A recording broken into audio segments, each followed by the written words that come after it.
Hello everyone, I hope everybody is doing all right. मेरा नाम तितिक शुरा है। आप लोग मुझे आज के current affairs and daily news analysis की क्लास में देख रहे हैं। शुरू करते हैं। शुरू करने से पहले जो है अपन क्वेश्चंस, जो कल के कुछ क्वेश्चंस हैं उन्हें डिस्कस करेंगे। और उससे भी पहले यहाँ पे इस जो पूरा लेक्चर है, इस लेक्चर की पीडीएफ आपको डिस्क्रिप्शन बॉक्स के अंदर मिल जाएगी। ठीक है, वहाँ पे ग्रुप का लिंक डाल रखा है, वहाँ से आप जो है पीडीएफ को डाउनलोड कर सकते हैं। उसके अलावा ग्रुप, अगर आपने टेलीग्राम ग्रुप अभी तक ज्वाइन नहीं करा तो उसे भी ज्वाइन कर सकते हैं। और अगर ये वीडियो आपको अच्छा लगे, तो वीडियो अच्छा लगे, इन्फॉर्मेटिव लगे, कुछ इसके अंदर कुछ काम का था, कुछ अलग था, तो आप इसे लाइक करें। नहीं लगे डिसलाइक करें। उसके अलावा जो है चैनल को सब्सक्राइब करें, बेल आइकन को प्रेस कर दें रेगुलर नोटिफिकेशन के लिए। और जो है ये पिछले कुछ वीडियोज़ हैं, इनके अलावा आर्ट एंड कल्चर के, उसके अलावा जो है एनवायरनमेंट के, पॉलिटी के, है ना, रिवर्स के, इन सब के जो है मैप के ऊपर, ठीक है, तो इन सब के जो है अपने क्लासेस वगैरह अपलोड हो चुकी है, तो आप उनको देख सकते हैं। चलिए, ये टेलीग्राम ग्रुप है। टेलीग्राम ग्रुप, इसके अंदर अगर आप देखोगे तो ये नोटिफिकेशन वगैरह ऑन कर लें, ठीक है, ताकि आपको रेगुलर जो भी अपडेट्स वगैरह आती रहती है वो आपको मिलती रहे। क्वेश्चंस, इन क्वेश्चंस का आंसर आपको कमेंट सेक्शन के अंदर लिखना है। मैं वीडियो के एंड में इन्हें वापस डिस्कस करूँगा। सबसे पहले, विच of the following country is not a part of G20? इसमें से कौन सी कंट्री G20 का पार्ट नहीं है? कल मैंने आपको पूरा G20, G7, G8 तीनों चीज़ें बताई थी, तो कल के सीए से ही ये क्वेश्चन है ना। ठीक है, Saudi Arabia, UAE, Turkey, Israel और इंडोनेशिया, ब्राज़ील, ये आपके जो है ऑप्शन है। उसके अलावा देखो, climate club was made to fulfil decisions of. Climate club जो है वो किसके जो है डिसीजंस या फिर किसकी जो भी रिकमेंडेशन वगैरह फुलफिल करने के लिए बना था? Kyoto protocol, Montreal accord, Minamata convention, Paris agreement. ठीक है, एनवायरमेंट से क्वेश्चन है, कल मैंने आपको पढ़ाया। Arrange the following in chronological order. Chronological order मतलब पहले कौन बनी, पहले इनमें से कौन सा इंस्टीट्यूशन बना, उसके हिसाब से आप इन सारे इंस्टीट्यूशंस को जमाइए। ठीक है, और यहाँ पे ये आपके स्टेटमेंट और ऑप्शंस वगैरह दे रखे हैं। G20, G7, G8, SCO, BRICS, और ये वाले जो है ये ऑप्शंस हैं। सबसे पहले जो, जैसे अगर एक पहले पढ़ के बताऊँ तो सबसे पहले G7 बना, फिर उसके बाद में G8 बना, फिर उसके बाद में G20 बना, फिर उसके बाद में जो है SCO बना, फिर ब्रिक्स बना, या फिर ये पूरे ये सारे कॉम्बिनेशन हैं। तो इनमें से कोई भी जो भी कॉम्बिनेशन आपको सही लग रहा है उसके हिसाब से चूज़ करें। Partnership for global infrastructure and investment is suspected to be made to counter what? Suspected नहीं आएगा, ठीक है, assumed, यहाँ पे assume लिख देंगे। ठीक है, assumed, सस्पेक्टेड थोड़ा सा ज़्यादा यूँ अजीब हो जाता है। ठीक है, अज्यूम्ड, तो अज्यूम किसको किसको काउंटर करने के लिए बनाया गया है? One belt one road initiative, या फिर ये RCEP जो चाइना और जापान और इंडोनेशिया वगैरह जिसके अंदर है, CPEC ये पाकिस्तान और जो चाइना वाला है वो, या फिर मेकॉन्ग गंगा कोऑपरेशन। समझ में आप? ठीक है, तो इनमें से आप जो है चुन के बताएं। Recently life was in news. ठीक है, अभी कुछ टाइम पहले लाइफ न्यूज़ में था, इसके बारे में भी अपन ने पढ़ा है। Which of the following best describes it? इसमें से कौन सा जो है इसे बेस्ट डिस्क्राइब करता है? It is with regards to encouraging eco friendly life style, it is to conserve mother earth, sustainable life style for a better future, a sharing network based on WiFi. ठीक है, which of the following which of the following was amended to arrange carbon markets in India? इसमें से कौन से act को amend करा गया था ताकि जो है कार्बन मार्केट्स वगैरह इंडिया के अंदर बन सके? तो ये आपके ऑप्शन है। Wild life protection act 1972, environment protection act 1986, energy conservation act 2001, और air prevention and control of pollution act 1981। ठीक है, नेक्स्ट क्वेश्चन देखो, कंसिडर द फॉलोइंग। इसके अंदर ये सारा आपके जो है स्टेटमेंट वगैरह जो भी दे रखे हैं, ठीक है, टेबल दे रखी है, इसके अंदर से आपको चुनना है। National mission for green India, ठीक है, for green India, improving forest cover के लिए है कि नहीं है? मिस्टी स्कीम जो है इंप्रूविंग मैंग्रोव कवर के लिए है कि नहीं है? PM प्रणाम जो है टू रिड्यूस पेस्टिसाइड यूसेज के लिए है कि नहीं है? ये सारे आपके जो है यहाँ पर ऑप्शन है। ओनली वन, ओनली टू, मतलब ये सिर्फ ओनली वन पेयर, ठीक है, ओनली टू पेयर्स, ठीक है, only three pairs, none of the above. ठीक है, तो इसमें से कितने जो है पेयर्स सही हैं? फिर उसके बाद क्या चीज़ है? Which is Lake Volta, where is Lake Volta located? ठीक है, तो ये आपका ऑप्शन है। घाना, बहुत ज़्यादा सिंपल क्वेश्चन है। घाना, बुर्किना फासो, माली और नाइजर, ये मैं बार बार आपको पढ़ा भी चुका हूँ। फिर क्या देखो, फर्स्ट न्यूज़ इसके अंदर कुछ खास ऐसे कुछ बहुत बड़ा इसमें नहीं है, बस ये है कि GST के रेवेन्यू जो है काफ़ी ज़्यादा अब इंक्रीज़ हो रहे हैं। अच्छी बात है ये, अपनी जो इकोनॉमी वगैरह है अच्छा ये जो है टर्न आउट वगैरह दे रही है, इससे आप देख सकते हो। अपने काम की क्या चीज़ है, अपने काम की जीएसटी के अंदर कुछ और पढ़ सकते हैं अपन। इससे पहले भी अपन ने थोड़ा बहुत जीएसटी पढ़ा है, अभी जीएसटी के अंदर कुछ और देख लेते हैं, कुछ और काम का हो। तो सबसे पहले जीएसटी जो है एक डेस्टिनेशन बेस्ड इनडायरेक्ट टैक्स है। इनडायरेक्ट टैक्स तो ठीक है पता होगा, डेस्टिनेशन बेस्ड है, इसके ऊपर भी ध्यान रखना। उसके अलावा consumption of goods and services के ऊपर आता है, गुड्स एंड सर्विसेज टैक्स है, सिंपल सी बात हो गई। अब जीएसटी के अंदर एक इन्वर्टेड ड्यूटी स्ट्रक्चर भी आता है, ठीक है। इन्वर्टेड ड्यूटी स्ट्रक्चर की प्रॉब्लम वगैरह आती है, तो ये what is this inverted duty structure, ठीक है। इन्वर्टेड ड्यूटी स्ट्रक्चर कब आता है, arises when taxes of output. देखो इसमें ऐसी बात है कि जो पहले जो इनपुट है उसका तो टैक्स ज़्यादा है, फिर जो आउटपुट है उसका टैक्स कम है, तो बीच में जो है वो ये जो है चक्कर पड़ जाता है 18। और जैसे अगर यहाँ पे देखो तो यहाँ पे जो फाइबर है इसका टैक्स 18% है, उसके अलावा जो यहाँ पे शर्ट वगैरह बन रहे हैं इसका टैक्स जो है 5% ही है। तो ये 30% का जीएसटी क्रेडिट है, इसका इशू आता है, समझ में आया। तो now this is related to inverted duty structure problem. अब इसको लेकर जो है अभी जीएसटी काउंसिल ने एक चीज़ अनाउंस करी थी कुछ टाइम पहले, जिसके अंदर बोला था कि यूनिफॉर्म 12% जीएसटी लगा देंगे जो भी मैन मेड फाइबर यान और ये फैब्रिक्स वगैरह इनके ऊपर। लेकिन फिर जो है इंडस्ट्री ने थोड़ा बहुत जो है इसके ऊपर प्रोटेस्ट करा, तो फिर उसके बाद इसको अभी पोस्टपोन कर रखा है। रेफ्यूजीज़, छोटी सी न्यूज़ है इसके अंदर, क्या है कि काफ़ी सारे रेफ्यूजीज़ जो हैं म्यांमार और बांग्लादेश से मिज़ोरम के अंदर आ रहे हैं। तो अपने काम की चीज़ क्या है, अपने काम की चीज़ एक तो ये बनती है कि कौन कौन से रेफ्यूजीज़ आ रहे हैं। तो रेफ्यूजीज़ के अंदर वैसे आपको पता ही है बांग्लादेश से, तो जो भी वहाँ के बांग्ला पीपल हैं वो यहाँ पे बेटर लाइफ।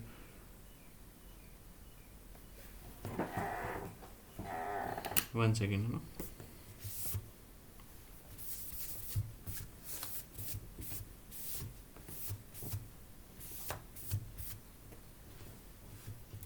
ओके, क्या बोल रहा था मैं। हाँ, तो जो भी बांग्ला पीपल है वो यहाँ पे बेटर लाइफ वगैरह। उसके अलावा उधर म्यांमार के अंदर क्या है, रोहिंग्याज भी हैं, और रोहिंग्याज के अलावा बाकी भी जो पॉपुलेशन है, तो वहाँ पे जैसे मिलिट्री कू वगैरह हो गया तो वहाँ पे उनको काफ़ी ज़्यादा परेशान वगैरह किया जाता है, परसिक्यूट किया जाता है, इसलिए वो भाग भाग के यहाँ पर आ जाते हैं। अपने काम की बात है कि अपन इसके अलावा देखते हैं यहाँ पे कौन कौन सी माउंटेन रेंजेस वगैरह है, ठीक है।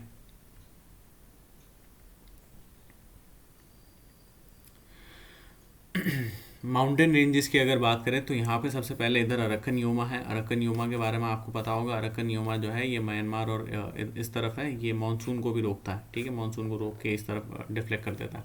उसके अलावा क्या चीज़ है, अरक्कन के अलावा जो ये वाली स्टेट है, स्टेट का क्या नाम है, यही है मिज़ोरम, ठीक है। ये मिज़ोरम हो गया, ये मणिपुर हो गया, ये जो है सॉरी ये मिज़ोरम हो गया, ये त्रिपुरा हो गया, ये मणिपुर हो गया, ठीक है। ये यहाँ पे नागालैंड हो गया, नागालैंड के अलावा ये जो है अरुणाचल प्रदेश हो गया, अरुणाचल प्रदेश के अलावा ये वाला अपना मतलब ये पूरा जो एरिया है ये पूरा असम हो गया, असम के अलावा यहाँ पर इस तरफ ये जो आपको दिख रहा है ये है, एक तो मैंने चूज़ भी करा, अब दिख रहा है, इसमें भी नहीं दिखेगा,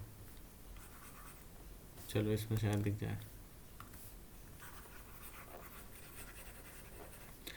चलो उसके साथ में बता देता हूँ, हिल्स के साथ में बता देता हूँ। सबसे पहले मेघालय, मेघालय को अगर आप देखोगे तो यहाँ पे कौन कौन से हैं, गारो, खासी और जयंतिया हिल्स, ठीक है। उसके अलावा क्या चीज़ है, उसके अलावा जो है जयंतिया हिल्स, ये देख रहे हैं, ठीक है। फिर उसके अलावा क्या है, यहाँ पे देखो ये है अरुणाचल प्रदेश, अरुणाचल प्रदेश के अंदर कौन कौन से, डाफला हिल्स है, डाफला के अलावा मीरी हिल्स है, मीरी के अलावा अबोर है, अबोर के अलावा मिशमी है, ठीक है। तो डाफला, मीरी, अबोर, मिशमी ये सारे कहाँ हैं, ये सारे के सारे अरुणाचल प्रदेश में है। उसके अलावा कौन सा, उसके अलावा ये जो है ये पटकाई बम है, पटकाई बम भी अरुणाचल प्रदेश के अंदर ही आता है, इसे भी याद रखना है। नागा हिल्स कहाँ है, नागा हिल्स वापस नागालैंड के अंदर है। मिकिर हिल्स कहाँ है, मिकिर हिल्स जो है ये असम में है, ठीक है, तो ये असम में है। उसके अलावा जो मणिपुर है, मणिपुर हिल्स तो मणिपुर में है, ठीक है। लुशाई हिल्स कहाँ पर है, लुशाई हिल्स मिजोरम के अंदर आते हैं, ये दिख रहे हैं आपको लुशाई हिल्स, ठीक है। ये पटकाई बम वगैरह हो गया। इन सारे हिल्स को एक साथ क्या बोलते हैं, इन सबको एक साथ बोलते हैं पूर्वांचल, क्या बोलते हैं, पूर्वांचल, ठीक है। तो ये पूर्वांचल हो गया, पटकाई बम हो गया, ये सब चीज़ें हो गई, ठीक है। बरेल रेंज एक और हो गया, बरेल रेंज कहाँ पर है, बरेल रेंज भी जो है ये अपने असम में ही है, ठीक है। चलो फिर नेक्स्ट जो है वन हॉर्न राइनो और काजीरंगा वगैरह के बारे में यहाँ पे कुछ दे रखा है, ठीक है।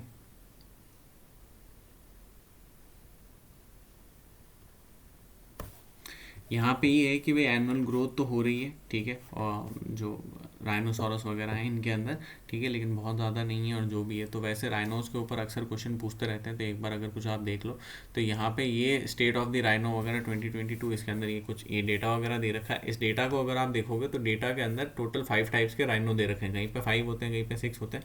प्राइमरीली अपन 5 को पकड़ते हैं। सबसे पहले वाइट राइनो होते हैं, ये सबसे ज़्यादा बड़े होते हैं, ठीक है, बहुत ज़्यादा लार्ज होते हैं और थोड़े मस्कुलर भी होते हैं वाइट राइनोस। वाइट राइनोस के वापस 2 सींग होते हैं, यहाँ पे देखो 1 और 2, ठीक है, जूम इन करता हूँ।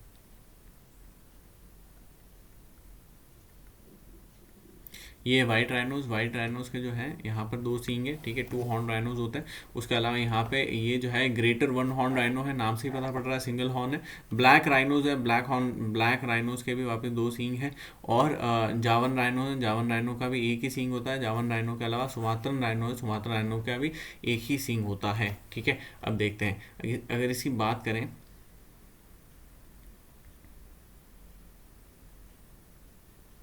नहीं सुमात्रन के 2 होते हैं शायद, है ना, हाँ सुमात्रन के 2 होते हैं, सुमात्रन के 2 होते हैं, ठीक है। चलो अब अगर इसकी बात करें तो ये जो है कहाँ पर इनकी क्या स्टेटस वगैरह, स्टेटस को अगर देख लो तो जो वाइट राइनो है ये तो नियर थ्रेटन के अंदर है, मतलब वल्नरेबल कैटेगरी में नहीं आते हैं, सॉरी थ्रेटन वगैरह कैटेगरी के अंदर नहीं आते। उसके अलावा यहाँ पर ग्रेटर 1 हॉर्न राइनो है, ग्रेटर 1 हॉर्न राइनो ये वल्नरेबल कैटेगरी के अंदर आते हैं। और जो ब्लैक राइनो है, ब्लैक राइनो क्रिटिकली एंडेंजर्ड में आते हैं, ठीक है। उसके अलावा ये यहाँ पे जावन राइनो भी क्रिटिकली एंडेंजर्ड में है और सुमात्रन राइनो भी जो है क्रिटिकली एंडेंजर्ड में है। तो इन सबको आप देख सकते हो, ब्लैक, जावन और सुमात्रा ये सारे क्रिटिकली एंडेंजर्ड हो गए। इस तरफ जो है ग्रेटर 1 हॉर्न है, ये वल्नरेबल है और ये नियर थ्रेटेंड है, समझ में आया। फिर यहाँ पे वापस कुछ दे रखा है, ब्लैक, वाइट, ग्रेटर 1 हॉर्न, इनको ग्रेटर 1 हॉर्न को इंडियन राइनो भी कहते हैं, समझ में आया, इंडियन राइनो, ठीक है। फिर उसके अलावा जावन राइनो, सुमात्रन राइनो ये सब हो गए। 1 हॉर्न राइनो, 2 हॉर्न राइनो, यहाँ पे ये दे रखा है जावा और ग्रेटर 1 हॉर्न। ये जावा और सुमात्रा कहाँ पर है ये मैंने आपको बताया है, इंडोनेशिया का जो मैप है, तो इंडोनेशिया के अंदर ये आइलैंड्स है, सुमात्रा और जावा के, ठीक है। पहले सुमात्रा आता है फिर जावा आता है, ठीक है। और यहाँ पे सुंडा वो आता है, स्ट्रेट आता है, इधर मलक्का स्ट्रेट आता है, स्ट्रेट ऑफ मलक्का। फिर क्या चीज़ है, फिर क्या चीज़ है, देखो IUCN रेड लिस्ट वगैरह यहाँ पे ये दे रखा, 1 हॉर्न, ब्लैक हॉर्न, वही वाली चीज़ें सब, ठीक है।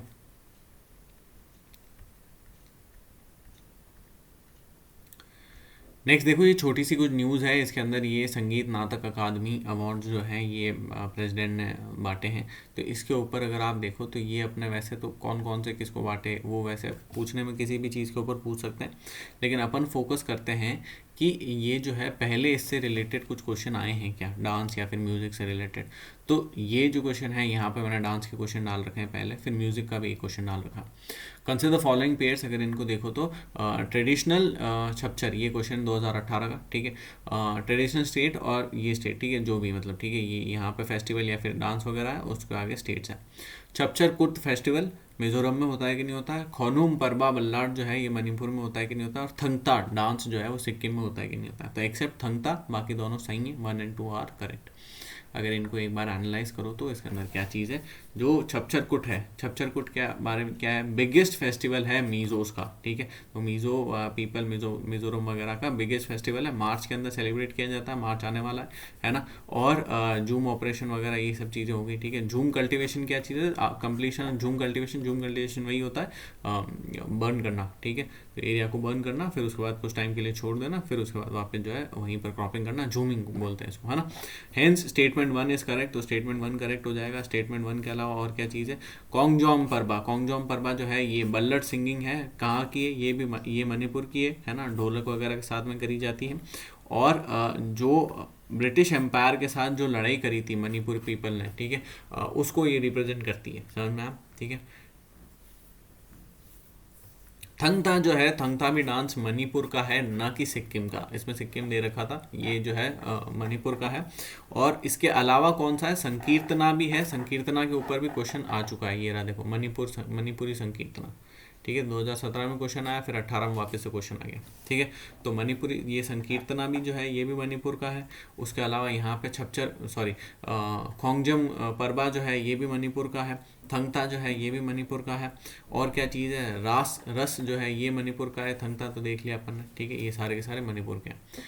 और मार्शल आर्ट मतलब जो है मार्शल डांस फॉर्म है, ठीक है। तो इसका आप वो देख सकते हो, फोटो वगैरह कुछ सर्च कर सकते हो, इसके अंदर वो ऐसे तलवार वगैरह लेके और वो सबके साथ में डांस करते हैं।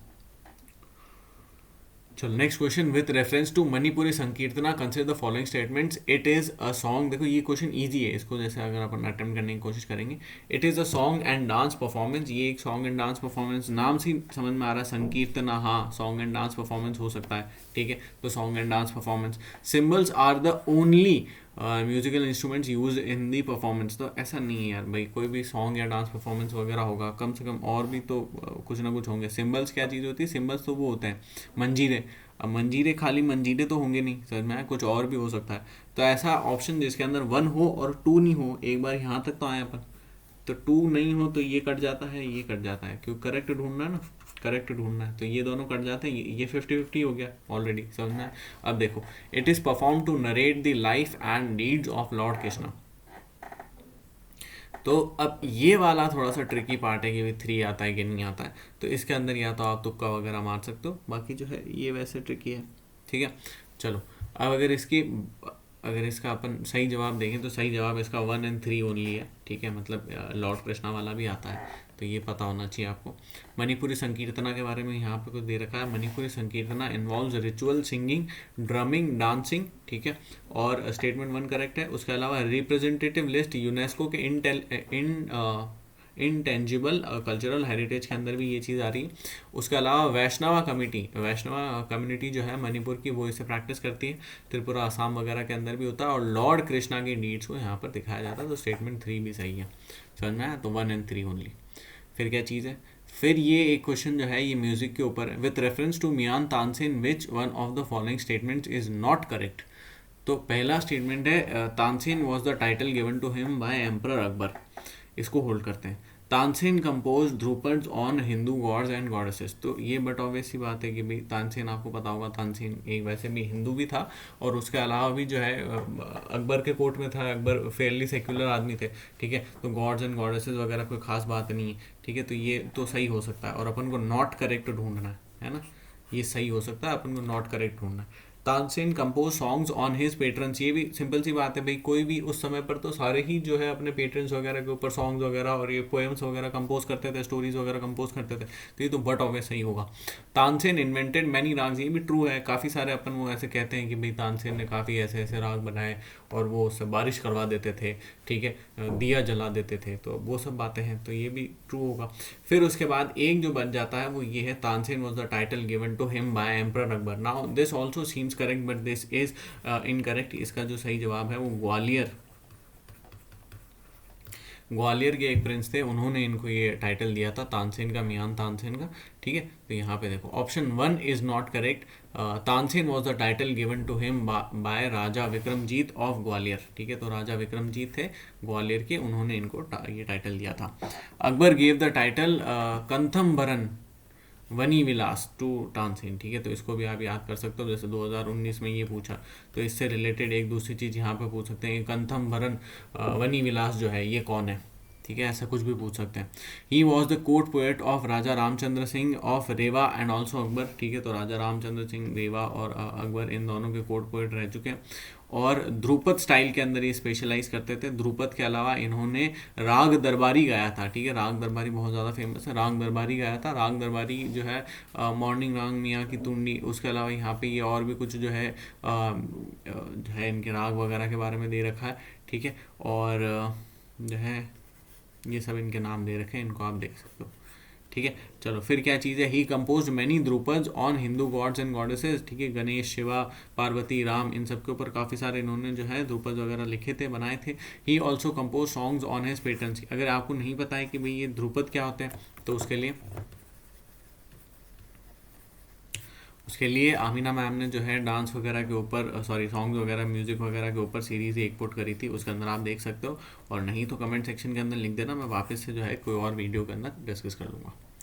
चलो नेक्स्ट क्या चीज़ है, देखो एक ये शानदार इनिशिएटिव अभी जो है करंट गवर्नमेंट कर रही है। इसके अंदर क्या कर रही है कि जो अभी बजट लेकर आए, अक्सर क्या होता है यूनियन बजट आता है और कहानी ख़त्म हो जाती है, ठीक है। लेकिन अब जो है अब की बार जो बजट लेकर आए तो उस बजट के ऊपर डिस्कशन करने की बात हुई है। आगे वापस बजट तो लेकर आ गए, अब जो मिनिस्ट्री के जो ऑफिशियल्स हैं और बाकी भी जो मिनिस्टर्स वगैरह हैं और भी जो भी लोग हैं, और ये तो चलो ठीक है मिनिस्ट्री के ऑफिशियल्स मिनिस्टर्स वगैरह हो गए, और जो इंडस्ट्री के अंदर जो भी लोग हैं, जो एक्सपर्ट्स हैं, ठीक है, जो भी लोग इन्वॉल्व हैं, जो ग्राउंड के ऊपर जो लोग हैं, उनके साथ में जो है बात करेंगे और अलग अलग ये सेशंस वगैरह, पोस्ट बजट वेबिनार्स, ठीक है, post budget webinars total 12 plan करें, ठीक है, series of 12 post budget webinars, ठीक है, ऑर्गेनाइज बाय गवर्नमेंट, ताकि क्या आइडियाज़ और सजेशंस वगैरह ये ले सकें, to seek ideas and suggestions for effective implementation of initiatives announced in the union budget, ठीक है, ताकि इफेक्टिव इम्प्लीमेंटेशन कैसे हो सके, ठीक है, समझ में आया।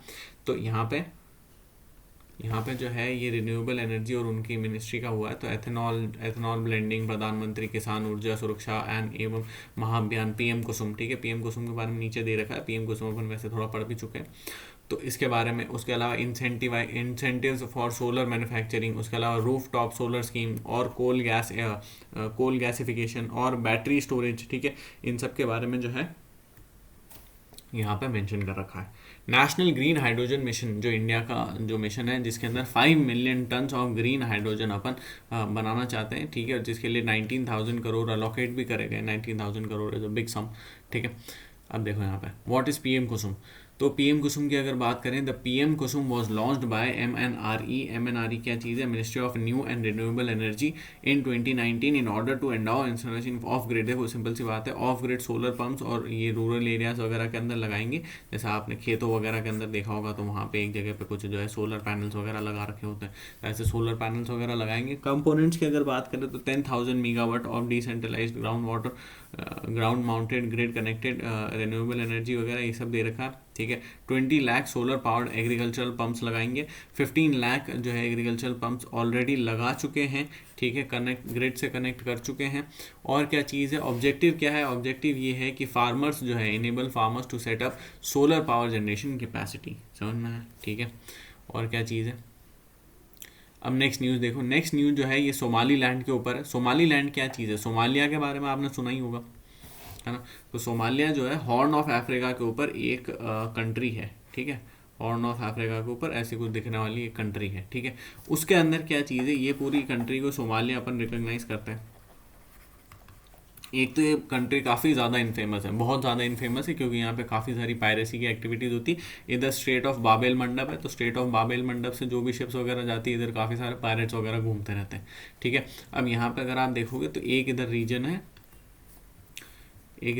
है जिसको कहीं ना कहीं जो है अलग कंट्रोल कर लिया गया है कुछ पावर्स वगैरह के द्वारा, और उसको बोला जाता है सोमाली लैंड। क्या बोला जाता है, सोमाली लैंड, समझ में आया, ठीक है। तो इसको जो है कुछ दूसरी पावर्स ने अब अपने कंट्रोल में ले लिया है, और यहाँ पर जो है काफ़ी वायलेंस वगैरह चलता रहता है। तो अब ये ऐसी चीज़ें अक्सर न्यूज़ में रहती हैं। तो अगर यहाँ पर सोमालिया और सोमाली लैंड वगैरह का मैप समझें, जैसे ये पूरा जो है ये सोमालिया है, दिख रहा है, ये पूरा सोमालिया है ना। और वहीं पे ये सोमालिया, अब जो एक्चुअल में जो सोमालिया है और जो बाकी सोमाली लैंड कंट्रोल हुआ है उसको देखते हैं। यहाँ पे ये एक्चुअल में सोमालिया है, इतना सारा येलो कलर का जो आपको दिख रहा है ये पूरा एक्चुअल सोमालिया है, और ये पूरा का पूरा जो ग्रीन कलर वाला है ये है सोमाली लैंड, ठीक है। यहाँ पे इन्होंने अपनी कैपिटल अलग बना ली है और ये सब चीज़ें चल रही है। इधर आप देखो गल्फ ऑफ एडन है, गल्फ ऑफ एडन, और ये जो चीज़ है ये वाटर बॉडी, इसे बोलते हैं स्ट्रेट ऑफ बाबेल मंडप, ठीक है। तो यहाँ पे काफ़ी सारी पायरेसी एक्टिविटीज़ होती, सोमाली पायरेट्स बोलते हैं इन्हें, ठीक है, काफ़ी इनफेमस है। अब देखो क्वेश्चन आ जाएगा कि भाई सोमालिया जो है इक्वेटर के ऊपर आता है कि नहीं आता है। बिल्कुल आता है।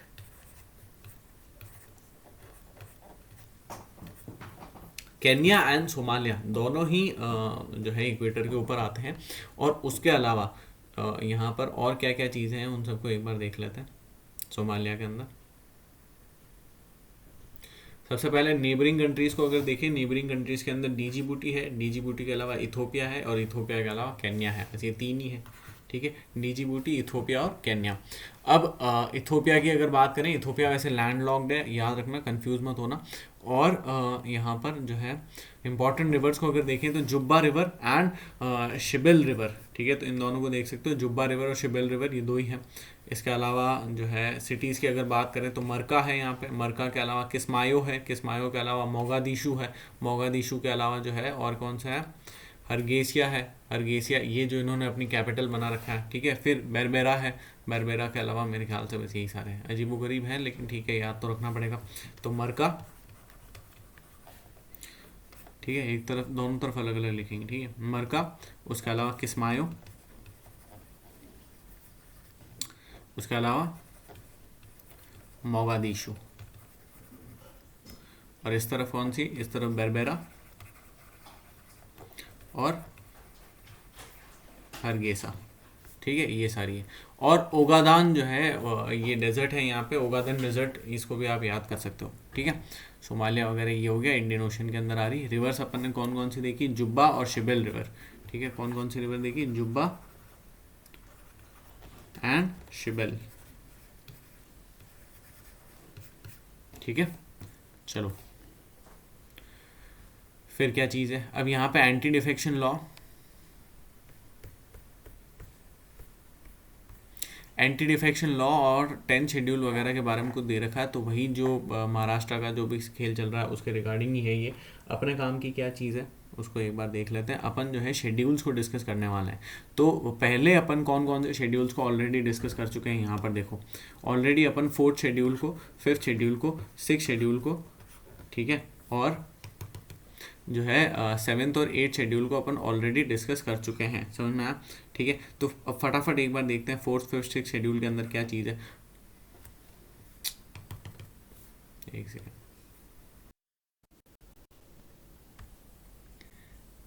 ऑलराइट। तो सबसे पहले 4th शेड्यूल की अगर बात करें, 4th शेड्यूल के अंदर अपन ने, चलो ऐसे ही बताया हूँ, छोड़ो उसको। 4th शेड्यूल की अगर बात करें, 4th शेड्यूल के अंदर अपन ने क्या क्या देखा, allocation of seats in Rajya Sabha, ठीक है, इसे देखा। 5th शेड्यूल के अंदर अपन क्या देख चुके हैं, वो सारे ट्राइबल एरियाज, ठीक है, वो सारे जो है scheduled areas and scheduled tribes, sorry tribal areas नहीं, scheduled areas and scheduled tribes जो कि आसाम, मेघालय, त्रिपुरा, मिजोरम के पार्ट नहीं है। और 6th शेड्यूल के अंदर क्या है, वो सारे scheduled areas and tribal area जो कि आसाम, मेघालय, त्रिपुरा, मिजोरम के पार्ट है। कब पढ़ा था अपन ने ये सब, इन सबको, तो जो लद्दाख का जो पूरा सीन चल रहा है उसके अंदर पढ़ा था, है ना। फिर 7th शेड्यूल देखा था। 7th शेड्यूल में अपन ने देखा था कि भाई तीनों लिस्टें हैं, कितनी लिस्ट है, 3 लिस्ट है अलग अलग, ओके। 6th शेड्यूल भी हो गया। 6th शेड्यूल के अलावा 7th शेड्यूल देख लेते हैं। 7th शेड्यूल के अंदर क्या है, डिफरेंट लिस्ट दे रखी है, यूनियन लिस्ट, स्टेट लिस्ट और कंकरेंट लिस्ट। तीनों के अंदर कितने कितने सब्जेक्ट्स हैं, यूनियन लिस्ट के अंदर 98 सब्जेक्ट्स हैं, स्टेट लिस्ट में 59 सब्जेक्ट्स हैं और कंकरेंट लिस्ट में 52 सब्जेक्ट्स हैं, ठीक है। चलो 8th लिस्ट को अगर आप देखो तो, सॉरी 8th शेड्यूल को अगर आप देखो तो यहाँ पे सारे ऑफिशियल लैंग्वेजेस के बारे में दे रखा है। 22 ऑफिशियल लैंग्वेजेस, सॉरी 22 लैंग्वेजेस अपने कॉन्स्टिट्यूशन जो है उसको रिकग्नाइज करता है। 2 ऑफिशियल लैंग्वेजेस है, हिंदी एंड इंग्लिश। फिर उसके अलावा और क्या चीज़ है, 9th शेड्यूल के बारे में अगर देखें तो वैसे इसके बारे में बेसिक थोड़ा बहुत तो अपन देख ही चुके हैं, है ना। और बाकी 9th शेड्यूल के बारे में देखें। अच्छा, शेड्यूल्स के ऊपर आमीना मैम ने डिटेल के अंदर एक जो है पूरा एक लेक्चर अपलोड करा है, तो उसे भी आप देख सकते हैं। वहाँ पर उन्होंने बहुत ज़्यादा ढंग से कवर करा है इन सब चीज़ों को, ठीक है। 9th शेड्यूल की अगर बात करें तो 9th शेड्यूल के अंदर यहाँ पर जो भी लॉज जुडिशियल स्क्रूटनी के अंदर नहीं आ सकते उन सबको इंक्लूड करा गया था। ऑल्दो फिर क्या हुआ, ऑल्दो जो है जुडिशरी ने बाद में इन सबको हटा दिया था। तो एक्ट्स एंड रेगुलेशंस जो कि जो है क्या कहते हैं यहाँ पे, देखो इसको देखो, जो ज़मींदारी सिस्टम वगैरह से रिलेटेड थे, ज़मींदारी सिस्टम से रिलेटेड थे। और फर्स्ट अमेंडमेंट 1951 के अंदर क्या करा, इन लॉज को जुडिशियल स्क्रूटनी से बचाने के लिए कुछ एक चीज़ें डाली गई। लेकिन बाद में 2007 के अंदर सुप्रीम कोर्ट ने डाला कि ये जो लॉज हैं ये भी अब जो है जुडिशियल स्क्रूटनी में आ सकते हैं, क्योंकि judicial review is part of basic structure. Judicial review is part of basic structure, समझ में आया। फिर उसके बाद क्या चीज़ है, यहाँ पे देखो, ये देख, are now open to judicial review. तो ये भी जो है ये सब भी अब जुडिशियल रिव्यू को ओपन है। फिर उसके बाद नेक्स्ट चीज़ क्या है, उसके अलावा यहाँ पे दे रखा है provisions relating to disqualification of members of parliament, ये है, this is 10th schedule. Now 10th schedule deals with anti defection law. What does it deals with? Anti defection law, समझ में आया? तो 52nd अमेंडमेंट एक्ट जो आया था 1985 के अंदर, उसके अंदर एंटी डिफेक्शन लॉ वगैरह चीज़ें डाल दी गई थी। 102nd आर्टिकल से लेकर के 191st आर्टिकल तक जो है इसके अंदर सब चीज़ें हैं। 52nd constitutional amendment act, anti defection law, disqualification of members of parliament and state legislature, समझ में आया? ठीक है। 11th शेड्यूल और 12th शेड्यूल को भी देख लेते हैं इसी बहाने। 11th शेड्यूल की अगर बात करें तो 11th शेड्यूल के अंदर पंचायत से दे रखा है और 12th में म्यूनसिपैलिटीज़ दे रखा है। सिंपल है, ईजी है ना। 11th में पंचायत है, 12th में म्यूनसिपैलिटीज़ है। 11th के अंदर जो है टोटल यहाँ पे 29 मैटर्स हैं और म्यूनसिपैलिटीज़ के अंदर 12th में यहाँ पे 18 मैटर्स हैं। ठीक है। द शेड्यूल, ये 74th अमेंडमेंट एक्ट 1992 से आया था, ये 73rd अमेंडमेंट एक्ट 1992 से आया था, दोनों एक साथ ही आए थे, मतलब एक ही साथ में आए थे। ठीक है। फिर उसके अलावा क्या चीज़ है, दिस शेड्यूल वॉज एडेड वगैरह, ये सब चीज़ें हो गई, ये सब चीज़ें हो गई। ठीक है, याद रखना। अब एक बार वापस से रिवीजन कर लेते हैं। ठीक है, सबसे पहले शेड्यूल्स का ही रिवीजन करते हैं। शेड्यूल्स की अगर बात करें तो 4th शेड्यूल के अंदर क्या चीज़ें हैं? 4th शेड्यूल के अंदर राज्यसभा को जो सीट्स वगैरह एलोकेट हुई है वो सारी चीज़ें। 4th के बाद 5th शेड्यूल है। 5th शेड्यूल के अंदर वो सारे शेड्यूल्ड एरियाज़ और शेड्यूल्ड ट्राइब्स जो कि किसके अंदर नहीं आते हैं? आसाम, मेघालय, त्रिपुरा, मिजोरम के अंदर नहीं आते हैं। समझ में आया? आसाम, मेघालय, त्रिपुरा और मिजोरम, इन तीनों के अंदर, इन चारों के अंदर नहीं आते हैं। फिर 6th शेड्यूल है, इसके अंदर वापस से शेड्यूल एरिया, शेड्यूल्ड ट्राइब्स है जो कि आसाम, मेघालय, त्रिपुरा, मिजोरम में आते हैं। फिर क्या चीज़ है? फिर 7th शेड्यूल है। 7th शेड्यूल के अंदर क्या चीज़ दे रखी है? 7th शेड्यूल के अंदर जो है लिस्ट है। ठीक है, टोटल कितनी लिस्ट है? टोटल 3 लिस्ट हैं, यूनियन लिस्ट, स्टेट लिस्ट और कंकरेंट लिस्ट। यूनियन लिस्ट के अंदर 98 सब्जेक्ट्स हैं, स्टेट लिस्ट के अंदर 59 सब्जेक्ट्स हैं और कंकरेंट लिस्ट के अंदर 52 सब्जेक्ट्स हैं। ऐसा ही है शायद, एक बार वापस चेक करते हैं इसको। 59 एंड 52, ठीक है, सही है।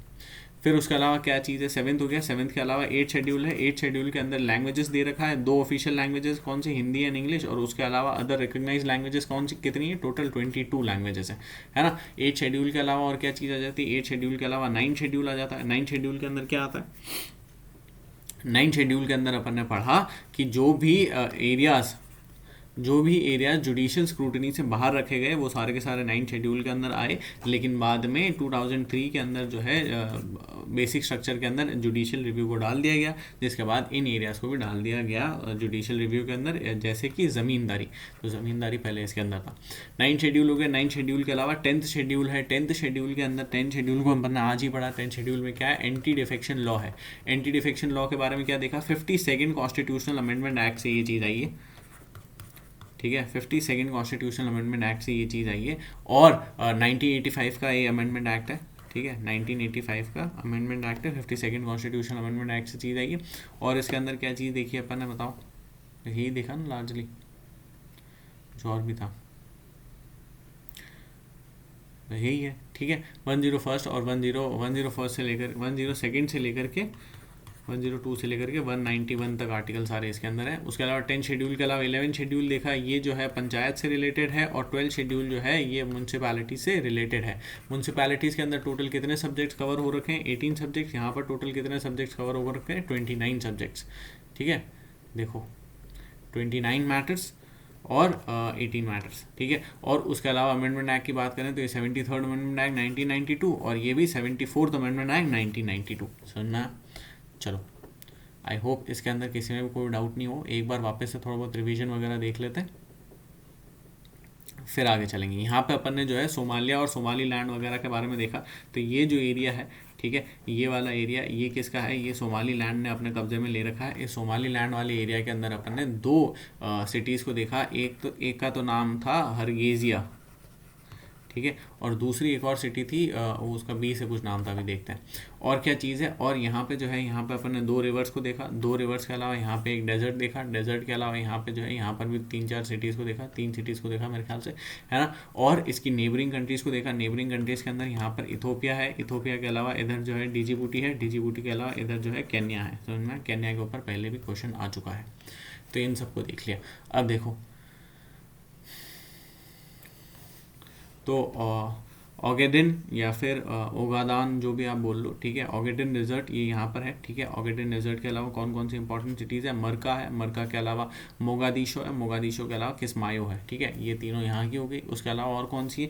बरबेरा इधर की है, बरबेरा और हरगेजिया, ये दोनों इस तरफ की है, ठीक है। और क्या चीज़ है? और यहाँ पे जो है कारकार एक माउंटेन रेंज भी है, इसको दे रखा है। कारकार के अलावा और क्या है? यही है। गल्फ ऑफ ईडन वगैरह ये सब मैंने आपको बता दिया, ठीक है। चलो, सोमालीलैंड वगैरह ये हो गया अपना। ये पीएम कुसुम के बारे में देखा अपन ने। पीएम कुसुम के अंदर क्या है? जो एग्रीकल्चरल लैंड है वहाँ पे सोलर पंप्स वगैरह लगाए जाएंगे, सोलर जो है पावर जनरेशन कैपेसिटीज़ वगैरह और सोलर पैनल्स वगैरह लगाए जाएंगे, समझ में आया, ठीक है। 20 lakh solar powered agriculture plans का ये इनका था, और अभी तक 15 लाख ऑलरेडी लगा चुके हैं, तो वेरी नाइस, ठीक है, गुड। फिर उसके अलावा और क्या चीज़ है? और यहाँ पे अपन ने मियान तानसेन के बारे में पढ़ा। मियान तानसेन के बारे में अपन ने क्या क्या चीज़ें देखी? मियान तानसेन के बारे में पढ़ा। मियान तानसेन के बारे में अपन ने क्या क्या चीज़ें देखी? फटाफट एक बार रिवाइज करेंगे। तो यहाँ पे देखो, एक तो इन्होंने जो है मल्टीपल अलग अलग हिंदू गॉड्स एंड गॉडेसेस के ऊपर ध्रुपद वगैरह बनाए हैं। उसके अलावा जो है ये अपने पेट्रन्स के ऊपर भी काफ़ी सारे सॉन्ग्स वगैरह बनाते थे। इनके जो राग हैं, फेमस राग, तो नाइट राग जो था, राग दरबारी, ठीक है, यहाँ पे राग दरबारी। उसके अलावा मॉर्निंग के अंदर राग मियाँ की टोडी, ठीक है। उसके अलावा मिड डे के अंदर ये गाते थे मियाँ की सरंग। फिर उसके अलावा सीजनल एक राग एक और होता था, मियाँ की मल्हर, ठीक है। तो ये सब ये गाते थे। और क्या चीज़ है? और जो है राजा जो विक्रमजीत हैं ग्वालियर के, उन्होंने इन्हें टाइटल दिया था किसका? तानसेन का, है ना। और अकबर ने भी इनको एक टाइटल दिया था। क्या टाइटल दिया था? कंथबरन, कंथबरन वनी विलास का, समझ में आया? तो कंथबरन वनी विलास, इसको याद रखना। और जो है कोर्ट पोएट्री रह चुके हैं राजा रामचंद्र सिंह के कोर्ट में, और यहाँ पे अकबर के कोर्ट में, ठीक है, याद रखना है।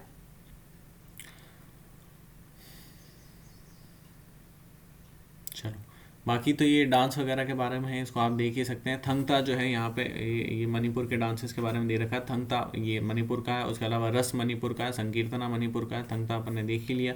और यहाँ पे एक और डांस है मणिपुर का, ये देखो, कोंगजिम, कोंगजिम परबा, ठीक है। तो कोंगजिम परबा जो है ये भी मणिपुर का है। बल्लड़ सिंगिंग के साथ में ये चीज़ होती है ना, ढोलक वगैरह इन सबको बजाते हैं।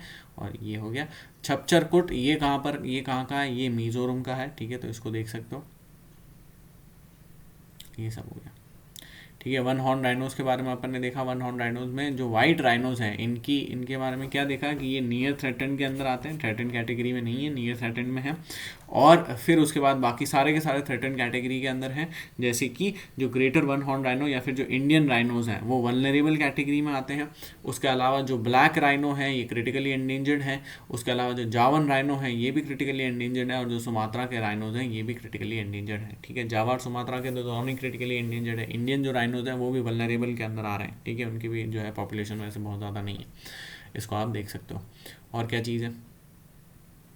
मिकिर हिल्स अपन ने कहाँ पर देखे? मिकिर हिल्स को अपन ने असम में देखा। बरेल रेंज को भी अपने असम में देखा। उसके अलावा गारो खासी जयंतिया तो अपन को पता ही है। गारो खासी जयंतिया के अलावा डाफला, मीरी, अबोर, मिशमी, इन सबको कहाँ पर देखा? इन सबको अरुणाचल प्रदेश में देखा। पटकाई बम किस जगह है? तो पटकाई बम जो है ये भी अरुणाचल प्रदेश में। नागा हिल्स आपको पता है मणिपुर। और लुशाई हिल्स कहाँ पर है? लुशाई हिल्स जो है ये मिजोरम के अंदर आते हैं। अरक्कन योमा नीचे वापस म्यांमार में आता है, ठीक है। इन्वर्टेड ड्यूटी स्ट्रक्चर वगैरह ये सारी प्रॉब्लम्स देख ली, क्वेश्चन सारे डिस्कस कर लिए। होप ये वीडियो आपको अच्छा लगा हो। अगर ये वीडियो आपको अच्छा लगा, इन्फॉर्मेटिव लगा, तो अपने ज़्यादा से ज़्यादा दोस्तों के साथ अच्छा, ये क्वेश्चंस को डिस्कस करना बाकी है ना। चलो क्वेश्चंस को एक बार डिस्कस कर लेते हैं फटाफट। Questions from CA. चलो, which of the following country is not a part of G20? तो इसमें से कौन कौन सी कंट्री G20 का पार्ट नहीं? फटाफट पहले बताओ G7 का कौन कौन सी कंट्रीज पार्ट है? G7 का सबसे पहले तो कनाडा एंड यूएसए और कनाडा के बाद कौन सी कंट्रीज है? फ्रांस, ठीक है, फ्रांस और यूके और जर्मनी, ठीक है, ये हो गई। फिर उसके अलावा और कौन सी कंट्रीज़ है? ठीक है, 2 और 3, यहाँ पर शायद इटली भी है, एक बार होल्ड करते हैं, देखते हैं अभी, ठीक है। कनाडा हो गया, यूएस हो गया, फ्रांस हो गया, यूके हो गया, जर्मनी हो गया, यहाँ पर जो है जापान भी आ जाता है, ठीक है। तो जापान भी हो गया। टोटल कितना हो गया? 5 6 हो गया।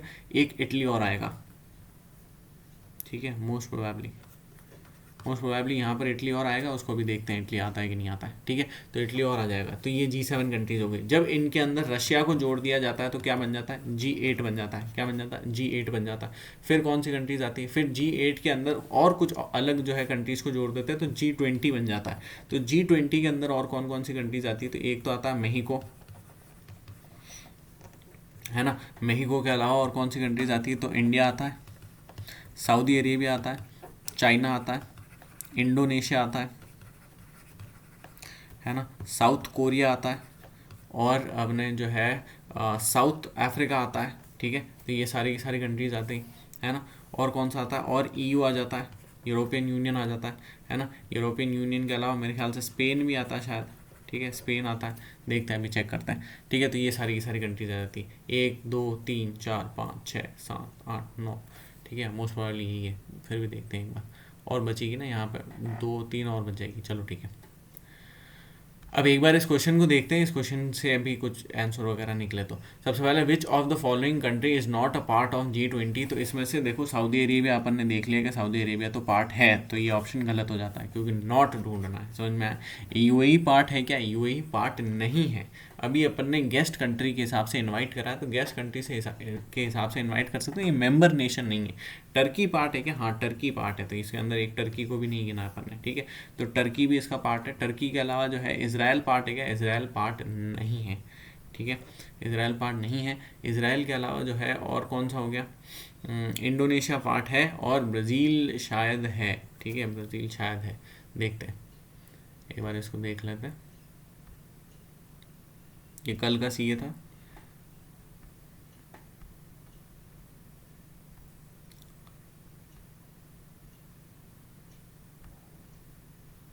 और ये रही सारी G20 G7 G8 कंट्रीज। यहाँ पर फ्रांस, इटली भी है, ठीक है, UK भी है, US कनाडा जर्मनी वगैरह ये सब बता दें। तो ये G7 के अंदर ये सारी कंट्रीज़ है, इसके अंदर रशिया जोड़ दो G8 हो जाता है।